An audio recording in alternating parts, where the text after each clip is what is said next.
27 সুজার পরে টাকা দিবেন কইছিলেন। হুজুরের বউ, আজকে না তোমার কর্জের চাল দেওয়ার কথা ছিল? ভাবি আর দুই একটা দিন সময় দেওয়া যায় না? হাতে কিছু টাকা পাইছিলাম, এই টাকাটা দিয়ে দিলে ঈদের কেনাকাটা করতে পারব না। এত ঋণ থুইয়া আপনার কেনাকাটা করতে মন চাই কেমনি? আমার মেয়েটা ঈদের নতুন জামার আবদার করছে।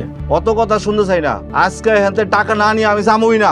আপনি টাকা দিয়া দেন, দরকার হলে আমার না খায়া থাকবো। আপনার কত টাকা হয়েছে? আমার সব মিলে 2900 টাকা হইছে। এই নেন আপনার 2900 টাকা, আর এই নেন 100 টাকা। এইটা দিয়া চাউল কিনেন। চাউলের দাম 70 টাকা, আর 30 টাকা ফেরত দিয়ে যাবো। আব্বা, আমার ঈদের জামা কিনে দিব না?